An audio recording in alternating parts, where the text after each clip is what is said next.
திமுக அதிமுக துணை இல்லாமல் 10 எம்எல்ஏக்கு மேலே வந்த வரலாறு ஒன்று இருக்கா? 3வது அணின்னு ஒன்று போட்டியிட்டு ஜெயிச்சிருக்காங்களா? அப்படி ஒன்று ஜெயிக்கல. ஏன்னா திமுக ஆட்சி அதிமுக ஆட்சி தொடர்ந்து இந்த 2 கட்சியை தவிர எனக்கு ஒரு புது அரசியல் மாற்றம் வேணும்னு நினைக்கிறவங்க கண்டிப்பாக விஜய்க்கோ இல்லை சீமான் அவர்களுக்கோ வாக்களிப்பாங்கல்ல. வைகோ, விஜயகாந்த், கமல்ஹாசன். அப்போ அதுபோல தான் ஆக விஜய் விரும்புகிறாரா அல்லது விஜய் கூட இருப்பவர்கள் அது போல ஆகணும்னு நினைக்கிறாங்களா? ஏங்க, விஜய் கட்சி என்ன முன்னுதாரணம் எடுத்துக்கணும்னா, ஒரே ஒரு முன்னாள் எம்எல்ஏ முன்னாள் எம்பி உங்கள் கட்சிக்கு வரல, வந்து சேரலை. ஏன் வரல? ஒரு முன்னாள் எம்எல்ஏவோ முன்னாள் மினிஸ்டரோ முன்னாள் மாவட்ட செயலாளர் திமுக அதிமுக சேர்ந்த யாரோ ஒருத்தன் போய் விஜய் வீட்டு வாசலில் போய் நிற்பானா? வரலாறு தான் மறுபடியும் சொல்லுவாங்க. வந்து அம்மா எம்ஜிஆர் அவங்க காலத்தை தாண்டி இப்போ எடப்பாடி தனியாக இருக்கார்ல சார், அவரால் அந்த 2026 திமுக எதிர்த்து தனியாக கூட்டணி இல்லாமல் ஜெயிக்க முடியுமா?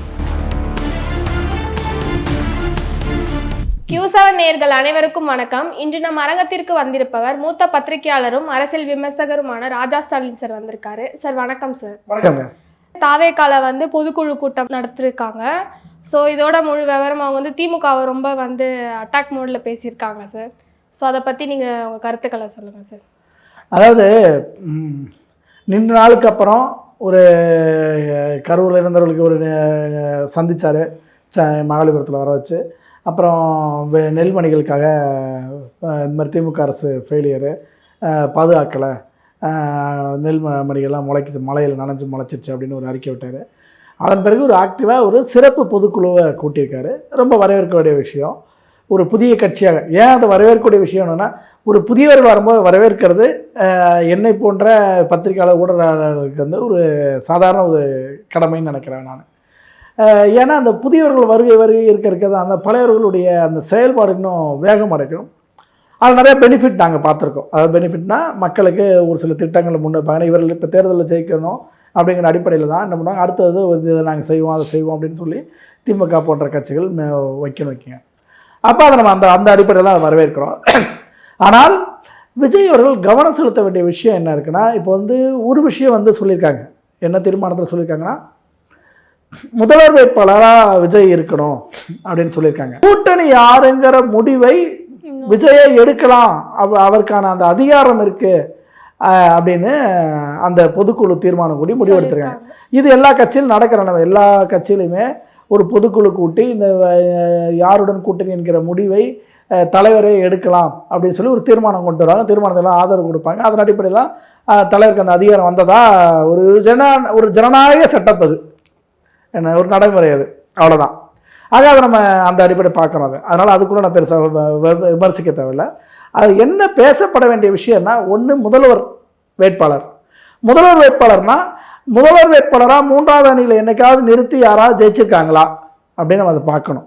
என்ன ஏன்னா யாராவது சொல்கிறத கேட்டு ஒரு தப்பான கைட்லைன்ஸோட போய் தோல்வி அடைஞ்சிடாதீங்க. அதுக்கு முன்னாடி இருந்த பழைய வரலாறை பாருங்கிறோம். ஏன்னா இது வரைக்கும் வரலாற்றிலேயே 3வது அணியாக ஜெயிச்சதில்லை. அப்படி ஒன்று ஜெயிச்சதுன்னா முதல்ல சுதந்திர இந்தியாவில் நடந்த முதல் தேர்தல் 1951 நடந்துச்சு.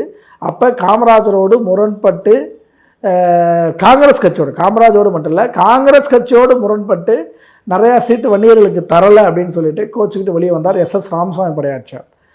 அவர் ஒரு தனி கட்சி ஆரம்பித்து தேர்தலை சந்தித்தார். ஒரு 30 நாட்குள்ளே தான் அந்த தேர்தல்.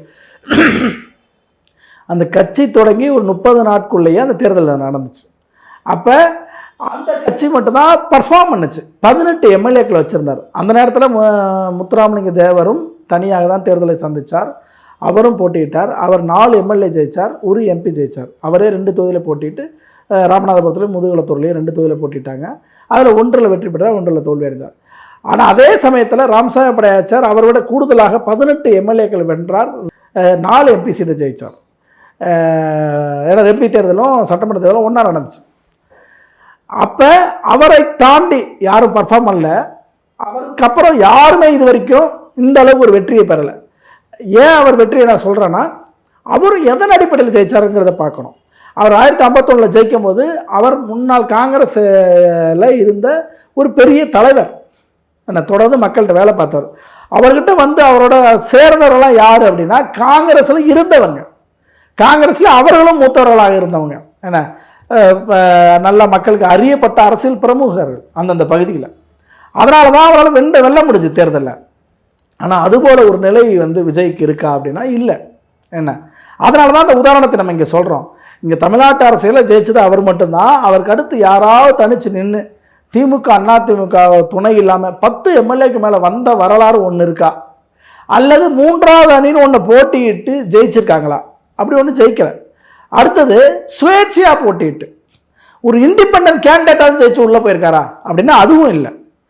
இண்டிபெண்டன்ட் கேண்டிடேட்டாக 2 பேர் தான் ஜெயிச்சாங்க. அவங்களாம் யாருன்னா அப்பாவு அவர் காங்கிரஸ் கட்சியில் இருக்கும்போது காங்கிரஸ் கட்சி சீட்டு தரல, ராதாபுரத்தில் தனிச்சு போட்டிட்டு ஜெயிச்சுட்டு திருப்பி காங்கிரஸுக்கு போனார். அது ஒரு வரலாறு. இன்றைக்கி அவர் திமுகவுக்கு வந்து திமுகவில் இருக்காருன்னு வச்சுங்க. அதுபோல் கிருஷ்ணகிரி மாவட்டம் தளி தொகுதியில் தளி ராமச்சந்திரன் வந்து கம்யூனிஸ்ட் கட்சி வழி சேர்ந்த முன்னாள் எம்எல்ஏ. அவருக்கு சீட்டு தரல, அதனால் அவரும் சுயேட்சையாக போட்டிட்டு ஜெயிச்சார். ஜெயிச்சுட்டு திருப்பி கம்யூனிஸ்ட் கட்சிக்கே போயிட்டார். இது 2 தான் சுயேட்சையாக ஜெயிச்சது. அவங்க சுயேட்சை கிடையாது. அந்த கட்சியை சேர்ந்தவர்கள் சீட்டு தர்றாங்கிற கோவத்தில் அவங்க வெளியே வந்து நின்னாங்க, ஜெயிச்சாங்க, கட்சிக்கே போயிட்டாங்க. ஆனால் இதை தாண்டி யாராவது ஒரே ஒரு சுயேட்சை வேட்பாளர் இந்த 50 ஆண்டு காலத்தில் ஜெயிச்சிருக்காங்கன்னு சொல்லுங்க. இல்லை. இப்போ மாற்றம் வேணும்னு சொல்றவங்க கண்டிப்பா விஜய் கட்சிக்கோ இல்லை நாம் தமிழர் கட்சிக்கோ தானே சார் வாக்களிப்பாங்க. ஏன்னா திமுக ஆட்சி அதிமுக ஆட்சி தொடர்ந்து இந்த 2 கட்சியை தவிர எனக்கு ஒரு புது அரசியல் மாற்றம் வேணும்னு நினைக்கிறவங்க கண்டிப்பா விஜய்க்கோ இல்லை சீமான் அவர்களுக்கோ வாக்களிப்பாங்கல்ல. இதே மாதிரி ஒரு மாற்றத்தை விரும்புகிறேன்னு தான் முதல்ல வைகோ வெளியே வந்தார் 90களில். 90களிலேருந்து 91 நடந்த தேர்தலில் அவருடைய பர்ஃபார்ம் பெருசாக ஒன்றும் பண்ண முடியல. பாட்டாளி மக்கள் கட்சியை விட குறைவாகத்தான் பர்ஃபார்ம் பண்ணார். அதில் பாட்டாளி மக்கள் கட்சி ஒரு எம்எல்ஏ இருந்து அடுத்து 4 எம்எல்ஏ 96 போய் பிடிச்சாங்க. அப்புறம் படிப்படியாக 2001 ஒரு 20 எம்எல்ஏட்ட வந்தாங்க. 2006 18 எம்எல்ஏ இருந்தாங்க. அந்த படிப்படியாக பாட்டாளி கட்சி வளர்ந்துச்சு.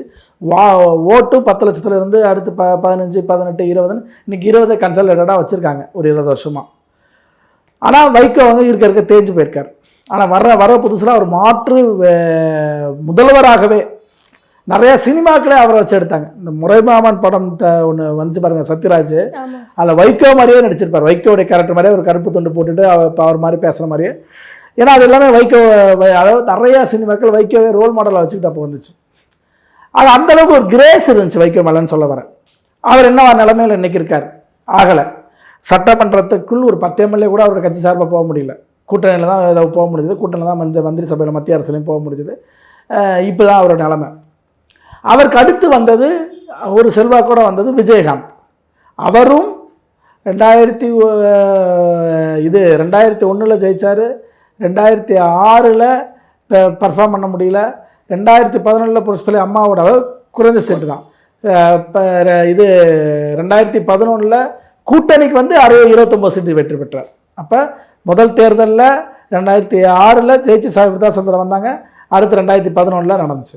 என்ன, அதுவே அடுத்த தேர்தல் 2016 பர்ஃபார்ம் பண்ண முடியல. என்ன, அவருமே முதலமைச்சருக்கான வேட்பாளராக வந்தாங்க. அவர் மக்கள் நல கூட்டணி ஒரு கூட்டணி வச்சாங்க. அவர் தலைமையில் வைகோ, விடுதலை சிறுத்தைகள், கம்யூனிஸ்ட் கட்சி உட்பட அந்த கூட்டணியில் இருந்து தேர்தலை சந்தித்தார்கள். ஆனால் பாட்டாளி மக்கள் கட்சி தனிச்சு நின்று போட்டிக்கிட்டு ஒரு 5% வாக்கு வாங்குச்சு. மொத்தமாக இருந்தே ஒரு 2.5% வாக்கு தான் வாங்கினாங்க. விடுதலை சிறுத்தைகள், கம்யூனிஸ்ட் கட்சி, மதிமுக ப்ளஸ் விஜயகாந்தும் சேர்ந்து 2016 இதான் நடந்துச்சு. ஆக அப்படியான ஒரு சூழலை பார்த்துருக்கோம். வைகோவை பார்த்துருக்கோம், விஜயகாந்தை பார்த்துருக்கோம். அதுக்கு அடுத்து கமலஹாசனை வந்தார், தொடங்கினார். வானதி சீனிவாசன் கிட்டேயே அதாவது ஒரு பிஜேபியோட வேட்பாளரே அவர் தோற்கடிக்க முடியாமல் அவர் தோற்று வானதி சீனிவாசன் அவர் ஜெயிச்சு எம்எல்ஏ ஆகிட்டாங்க. இப்போ திருப்பி திமுகவோட துணையில் போய் இப்போ அவர் எம்பி ஆயிருக்கார். ஆக என்ன சொல்ல வரேன்னா, இப்படி ஒரு 3 ரிசல்ட்டை நான் சொல்ல வரேன். இந்த 3 இதுவே பார்த்துட்டோம், வைகோ, விஜயகாந்த், கமலஹாசன். அப்போ அதுபோல தான் ஆக விஜய் விரும்புகிறாரா, அல்லது விஜய் கூட இருப்பவர்கள் அது போல ஆகணும்னு நினைக்கிறாங்களா, விஜயை அது போல ஆகட்டும்னு நினைக்கிறாங்களா, இல்லை அவர் முதலமைச்சராகவோ ஒரு அமைச்சராகவோ அல்லது பல வாய்ந்த எதிர்கட்சி தலைவராக ஆகணும்னு நினைக்கிறாங்களா? ஏன்னா ஒரு நல்ல ஒரு வாய்ப்பாக நான் இதை ஒரு நல்ல வாய்ப்பாக அதிமுக கூட்டணிக்கு கூப்பிடுது. ஒரு மக்கள் சப்போர்ட் நமக்கு இருக்கு அப்படின்றனால கூட அவங்க கூட்டணி இல்லாமல் இருக்கலாம்ல சார். அதாவது நீங்கள் என்ன வேணாலும் பேசலாம், மக்கள் சப்போர்ட் இருக்கு அதனால நாங்கள் ஜெயிப்போம் போலான்னு. இதே மக்கள் சப்போர்ட் விஜயகாந்துக்கு இல்லாதா? விஜயகாந்தை விட மக்கள் செல்வாக்கு கொண்டவரா விஜய்? விஜயகாந்தும் பீக்கில் இருக்கும்போது தான் வந்தார், அரசியல் அனுபவத்தோடு வந்தார், மிகப்பெரிய சப்போர்ட் இருக்கு. என்ன அப்படி இருந்து விஜயகாந்த் என்ன பண்ணார்? என்ன அது நம்மளுக்கு தேர்தலில் ஒரு முடிவு நடந்திருக்குன்னா அந்த நடந்ததை வச்சு அந்த ரிசல்ட் அடிப்படையில் தான் பேச முடியுமே ஒழிய நம்ம வந்து ஒரு யூகத்தின் அடிப்படையில் பேச முடியாது. இப்படி நடக்கும் இப்படின்னு ஒரு கற்பனையெல்லாம் பேச முடியாது. இது வரைக்கும் இப்படி தான் நடந்துச்சு. இந்த தேர்தலில் இவங்க இவ்வளோ பர்ஃபார்ம் பண்ணாங்க, இவங்கெல்லாம் பர்ஃபார்ம் பண்ணி வர முடியல. ஏங்க விஜய் கட்சி என்ன முன்னுதாரணம் எடுத்துக்கணும்னா, ஒரே ஒரு முன்னாள் எம்எல்ஏ முன்னாள் எம்பி உங்கள் கட்சிக்கு வரல, வந்து சேரல. ஏன் வரல? உங்கள் கட்சி ஜெயிக்கும் நம்பலைங்க. 2026 நீங்கள் வெற்றி பெறுவீர்கள் நான் நம்பலை. உடனே நாங்கள் பழைய ஆள்லாம் சேர்க்கலன்னு சொல்லக்கூடாது. ஒன்று நம்பலை, இன்னொன்று விஜய் தொடர்பு கொள்கிற இடத்துல அவர் இல்லை. நீங்கள் விஜயை பார்க்கணும் சந்திக்க முடியாது. எப்படி சந்திக்க முடியும்? ஒரு எம்எல்ஏ போய் வீட்டு வாசல் நின்று பார்ப்பானா? ஒரு முன்னாள் எம்எல்ஏவோ முன்னாள் மினிஸ்டரோ முன்னாள் மாவட்ட செயலாளர் திமுக அதிமுக சேர்ந்த யாரோ ஒருத்தன் போய் விஜய் வீட்டு வாசலில் போய் நிற்பானா?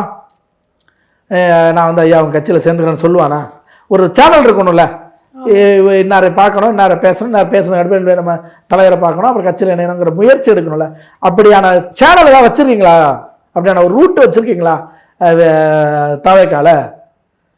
அப்படி இல்லையே. இப்போ அதிமுக கட்சியிலேருந்து வந்து செங்கோட்டையனை வந்து நீக்கியிருக்காங்க சார். இதனால வந்து 2026 வந்து எடப்பாடிக்கு அந்த கட்சிக்கு வந்து ஏதாவது பின்னடைவு வருமா? அதாவதுங்க, ஒரு கட்சிக்குள்ள பின்னடைவு வரும்னா, ஒரு கட்சி தலைமை அவர்கள் வெளியே போனாங்கன்னா உடனே வந்து அவர்கள் ஒரு மாநாடு போட்டு தன்னுடைய செல்வாக்கை நிரூபிக்க பார்ப்பாங்க. அப்படி நிரூபித்த ஓபிஎஸ் அதை செஞ்சும் காட்டினார், கூட்டத்தை போட்டு காட்டினார் மதுரையில். அப்படி போட்டு காட்டின ஓபிஎஸ்கே என்ன சொல்கிறார்? கட்சியில் மீண்டும் சேர்த்துங்க, எனக்கு எந்த பெரிய கோரிக்கையும் கிடையாது, என்னை உறுப்பினர் ஆக்கினா போதுங்கிற அளவுக்கு இருந்தார். கோரிக்கை அவரே வச்ச கோரிக்கை, நம்ம ஒன்றும் எங்கேயோ சொன்னது இட்டுக்கட்டிலாம் நம்ம இங்கே பேசலை. அவருக்கே அதான் நிலைமை. எங்கே செங்கோட்டையன் கூட்டம் நடத்தி காட்டினார்? என்ன எத்தனை பேர் செல்வாக்கு, எத்தனை பேர் வந்து செங்கோட்டன் பின்பு போனாங்க? அது போனதுக்கான கூட்டம் இதுன்னு காட்டணும்ல. அவர் போயிருக்காரு, கூட இன்னும் 4-5 பேர் போகலாம், ஒரு 10 பேர், ஒரு 100 1000 கூட வச்சுங்க. அதுக்கு மேலே என்ன ஓட்டை பாதிப்பு உண்டு பண்ணிவிடுங்க. அவருடைய கோபிச்செட்டிப்பாளையத்தில் ஒரு நல்ல வேட்பாளர் போட்டு அதிமுக ஜெயிச்சிருங்க. அவர் வந்து இத்தனை வருஷமா நான் கட்சியில இருக்கேன், திடீர்னு வந்து நான் கட்சிக்கு வந்ததுக்கு அப்புறம் தான் நீங்களே வந்தீங்க, அப்ப ஆட்சி அதிகாரத்துல பண்றீங்களான்ற மாதிரி தானே சார் கேள்வி வச்சிருக்காரு. இல்லை, அதாவது நான் என்ன சொல்லுங்க, சீனியருங்கிறத நம்ம ஒத்துக்கிறோம், மறுக்கிறோம், அதெல்லாம் எந்த இது இல்லை. ஆனால் அதுக்காக கட்சிக்கு எதிரான நடவடிக்கைகள் ஈடுபடக்கூடாதுல்ல. கூட்டணி பற்றி பேசுங்கன்னு அறிவுரை சொல்கிறது எங்கே சொல்லணும்? கட்சியில் நடக்கக்கூடிய பொதுக்குழு, செயற்குழு, மாவட்ட செயலாளர்கள் கூட்டத்தில் சொல்லணும். மாவட்ட செயலர் கூட்டத்துக்கு வந்துட்டு போய் அடுத்த 2வது நாள் நீங்கள் இப்படி பேட்டி கொடுத்தீங்கன்னா பத்திரிகையாளர் வச்சு, நீங்கள் ஒரு நிறுவனத்தில் நம்ம வேலை பார்க்குறோங்க, நிறுவனம் ஒரு டேர்ன் ஓவர் காட்டுதுங்க, ஒரு 10 கோடி காட்டுதுங்க. அந்த 10 கோடி டேர்ன் ஓவர் தப்பு, நம்ம 100 கோடி சம்பாதிக்கலாம், 100 கோடிக்கு நம்ம போகலாம் அப்படின்னு நான் அந்த நிறுவனத்தில் வேலை பார்க்குற அட்வைஸ் பண்ணுறேன். எங்கே அட்வைஸ் பண்ணுவேன்? அந்த எம்டி கிட்ட தானே பேசுவேன், எம்டிஓ சிஇஓ முக்கியமான ஆளுங்கிட்ட தானே பேசுவேன். அதை விட்டுட்டு பத்திரிகையாளர் 10 பேரை கூட்டு எங்கள் நிறுவனத்தில் 10 கோடி தான் லாபம் வச்சுருக்காங்க, இது லாபத்தை 100 கோடி கொண்டு போகலாம், அதுக்கு அவர் முயற்சி எடுக்க மாட்டேங்கிறாரு, அதை முயற்சி எடுக்கிறது நான் அவர் 10 நாள் கெடு எடுக்கிறேன்னா என்ன பண்ணுவாங்க? என்ன எம்டி அந்த சிஇஓ என்ன பண்ணுவார்? என்னை கூட்டு வச்சுருப்பாரா? போடான்னு சொல்லி டெர்மினேஷன் தானே பண்ணுவாங்க. இது சாதாரண ஒரு நிறுவனத்தில் நடக்கிற நடைமுறைங்க. அதே தானங்க இங்கே நடக்குது அரசியல் கட்சியில். இது சாதாரண நடைமுறை. அப்போ ஒரு நிறுவனத்தில் நடக்கும்போது இது சாதாரண நடைமுறை, சட்டப்படியான நடைமுறை, இது ஒரு முறையான நடவடிக்கை அப்படின்னு ஏற்றுக்கிற நம்ம ஒரு கட்சியில் நடக்கும்போது மட்டும் அதை எப்படி விமர்சனம் பண்ணுறோம்? ஏன்னா ஒரு தலைமை, அந்த தலைமைக்கு கட்டுப்படணும் கூட அவசியம் இல்லைங்க. அந்த தலைமைக்கு சொல்ல நீங்கள் மாவட்டத்தில் கூட்டத்தை சொல்லியிருந்தா அது கருத்து வேறு. அப்போ அதை பற்றி இவர் கருத்தை சொல்லுவார், 4 மாவட்ட செயலாளர் அதுக்கு ஆதரவாகவும் பேசுவாங்க, எதிராகவும் பேசுவாங்க. அப்போ ஒரு முடிவெட்டப்படும். அதை விட்டுட்டு நீங்கள் பத்திரிகையாளரை கூட்ட வச்சு பேசுனீங்கன்னா, கட்சிக்கு எதிராக விரோதமாக இருந்தவர் டிடிவி தினகரன், அவரை ஆதரித்து பேசுகிறீங்க, அவர் கூட போகிறீங்க, அவர் கூட பயணிக்கிறீங்க. என்னன்னா அவர் இரட்டை இலை சின்னத்தை முடக்குவதற்காக மட்டும் இல்லை, இரட்டை இலை சின்னம் தனக்கு வேணும்னு லஞ்சம் கொடுத்து அந்த லஞ்ச வழக்கில் ஜெயிலுக்கு போனவர் டிடிவி தினகரன். அது மட்டும் இல்லாமல் ஓபிஎஸ் என்ன பண்ணார்? கட்சியுடைய அலுவலகத்திற்குள்ள எம்ஜிஆர் மாளிகைக்குள் நுழைந்து ஆவணங்களை அடித்து நொறுக்கி எடுத்துட்டு அவர் காரில் தான் எடுத்துகிட்டு போனாங்க. அதுக்காக திருட்டு வழக்கு அவர் மேலே பதிவு பண்ணியிருக்காங்க. அப்போ இப்படிப்பட்ட ஓபிஎஸ் கூட நீங்கள் தொடர்பில் இருப்பீங்கன்னா எப்படி உங்களை கட்சி ஏற்றுக்கும்? அப்போ இந்த நடவடிக்கை சரியான நடவடிக்கை தான். இந்த நடவடிக்கைகள்லாம் இப்போ ஒவ்வொருத்தரும் இந்த மாதிரி வேலை செய்ய ஆரம்பிச்சிருவான். இப்போ விஜய் கூட்டணி இல்லாமல் அதிமுக வந்து கண்டிப்பாக வெற்றி பெறுமா சார்? கட்டாயம் வெற்றி பெறும். வெற்றி பெற்ற வரலாறு உண்டு. நான் வரலாறு தான் மறுபடியும் சொல்லுவேன். வந்து அம்மா எம்ஜிஆர் அவங்க காலத்தை தாண்டி இப்போ எடப்பாடி தனியாக இருக்கார்ல சார், அவரால் அந்த 2026 திமுக எதிர்த்து தனியாக கூட்டணி இல்லாமல் ஜெயிக்க முடியுமா? கட்டாயம் முடியும். ஏன் முடியும்னு சொல்கிறேன். 2016 கூட்டணி இல்லாமல் போட்டியிட்ட கட்சி அதிமுக கட்சி. புரட்சி அம்மா அவர்கள் தேர்தலை சந்தித்தாங்க, பெரும்பான்மையாக வெற்றி பெற்று ஆட்சி அமைஞ்சாங்க. ஆனால் எடப்பாடியார் அந்த மாதிரி தனியாக சந்திச்சிங்களான்னு சொல்கிறீங்க. எடப்பாடியார் இறந்ததுக்கு பிறகு பிரச்சனை அம்மா அவர்கள் இறந்ததுக்கு பிறகு தானே எடப்பாடியார் அவர்கள் தேர்தலை சந்தித்தார் 2021. அந்த தேர்தலில் எதிர்க்கட்சி அந்தஸ்தாக வாங்கினாங்கல்ல, அப்போ எவ்வளோ எம்எல்ஏ? 66 எம்எல்ஏ. எவ்வளோ ஓட்டு? 1,54,000, அதாவது 1,54,00,000 ஓட்டு. அப்போ ஆட்சியை இழந்தது வெறும் 20 லட்சம் ஓட்டில் தான். அந்த 20 லட்சம் ஓட்டு என்னாச்சு? 10 லட்சம் ஓட்டு டிடிவி தினகரன் வாங்கினாங்க. அதில் யார்? அதிமுககாரர்கள் தான். இப்போ அந்த பலத்தில் டிடிவி தினகரன் இல்லை, இன்னைக்கு பலம் பொருந்தியவராக மாறி இருக்காங்க. அடுத்தது 2021 தேர்தலில் அவர் போட்டிட்டு 10 ஆண்டுகள் ஆளுங்கட்சி அதிமுக இருந்துச்சுல. அப்போ ஆட்சிக்கு எதிரான ஒரு மனநிலை, ஒரு வாக்கு வங்கின்னு ஒன்று இருக்கும்ல, அந்த ஆட்சிக்கு எதிரான மனநிலை கொண்ட வாக்கு வங்கி எதிரணிக்கு போயிருக்கும்ல திமுக அன்னைக்கு. அப்போ அந்த ஃபேக்டர் தான் அன்றைக்கி வீழ்த்தி இருக்கும். ஏன்னா ஆனால் அதுவும் எடப்பாடியாரை சுத்தமாக ஒரு 20 எம்எல்ஏ 30 எம்எல்ஏ கொண்டு வந்து நிறுத்தலை. 66 எம்எல்ஏ. புரட்சித்தலை அம்மா அவர்கள் எதிர்க்கட்சியாக இருந்த காலத்தில் 2006 என்னவா இருந்தாங்கன்னா 60 எம்எல்ஏ தான் இருந்துச்சு. இப்போ 66 எம்எல்ஏ. என்ன 6 எம்எல்ஏ கூடுதலாக தான் இருக்குது, வாக்கு வங்கியும் கூடுதலாக இருக்குது. அதனால் மீண்டும் எடப்பாடி ஆட்சி அமைவதற்கான சாத்தியக்கூறுகள் தான் அதிகம். ஏன்னா ஒரு முறை திமுக ஆட்சி செய்தால் 2வது முறை ஆட்சிக்கு வந்த வரலாறு திமுக கிடையாது. இப்போ இத்தனை லட்சம் ஓட்டு டிஃப்ரென்ஸ் திமுகக்கோ அண்ணா திமுகக்கோ சொன்னீங்கல்ல சார், ஒருவேளை இந்த டிஃப்ரென்ஸ் ஓட்டை இப்போ விஜயோ இல்லை நாம் தமிழர் கட்சிக்காரங்க பிரிக்கிறதுக்கான வாய்ப்பு தானே சார் இந்த எலெக்ஷனில் பொதுவாக இருக்குது. அப்போது ஏடிஎம்கே ஜெயிக்கிறதுக்கான வாய்ப்பு இருக்கா? அப்போது 40 லட்சம் புதிய வாக்காளர் வராங்க. அப்போ 40 லட்சம் புதிய வாக்காளர்கள் எல்லா கட்சிக்கும் ஓட்டு போட மாட்டானா? ஒரே ஒரு குறிப்பிட்ட கட்சிக்கு மட்டும்தான் போடுவானா? வாக்கே அவங்க பிரிக்கிறேன்னு சொன்னாலுமே புதிய வாக்காளர் வராங்கல்ல, அவர்கள் வாக்கு எங்கே போகும்? ஏன்னா ஆக அது சும்மா வேணால் ஒரு நம்பர்ஸ் ஒரு கணக்கு வேணால் சொல்லலாமே தவிர என்ன கணக்கு சொன்னாலும் மீண்டும் ஆட்சிக்கு, ஏன்னா நம்ம வரலாறு தான் திருப்பி திருப்பி பார்க்க வேண்டியது இருக்கு. ஒரே ஒரு முறையாக திருப்பி வந்திருக்கீங்களா அப்படிங்கிறது. 67 அண்ணா ஆட்சிக்கு வந்தார், 71 மீண்டும் வந்தீங்கன்னா அன்னைக்கு எம்ஜிஆர் இருந்தார். அதிமுக பொருளாளராக திமுக பொருளாளராக இருந்து பிரச்சாரம் செய்து 205 எம்எல்ஏ வெற்றி பெற்றாங்க. அதை தாண்டி அது இன்னும் சொல்லப்போனால் கலைஞர் பொறுப்பேற்றதுக்கு பிறகு திமுக மீண்டும் 2வது முறை வெற்றி பெற்றிருக்கா? வரலாறுல அப்படி ஒன்று இருக்கா அப்படின்னா இல்லை அப்படிங்கிறது தான் பதில். அதனால் மீண்டும் ஆட்சி கட்டில் ஏறின வரலாறு எம்ஜிஆர் காலத்திலேயே நடந்திருக்கு. புரட்சி அம்மா அவர்கள் 11 வந்தாங்க, 2014 கூட்டணியே இல்லாமல் ஜெயிச்சு வந்தாங்க. அதனால் எடப்பாடியார் மீண்டும் ஜெயிச்சு வருவார். அதுக்கான சாத்தியக்கூறுகள் அதிகம், வரலாற்று முடிவுகளும் அதைத்தான் சொல்லுகிறது. அதனால் மீண்டும் அதிமுக ஆட்சி அமையும். யார் தோக்குறாங்க யார் ஜெயிக்கிறாங்கன்னு கண்டிப்பாக பார்க்கலாம். உங்கள் கருத்துக்களை ரொம்ப தெளிவாக இவ்வளோ நேரம் சொன்னீங்க. ரொம்ப நன்றி சார். மிக்க நன்றிங்க.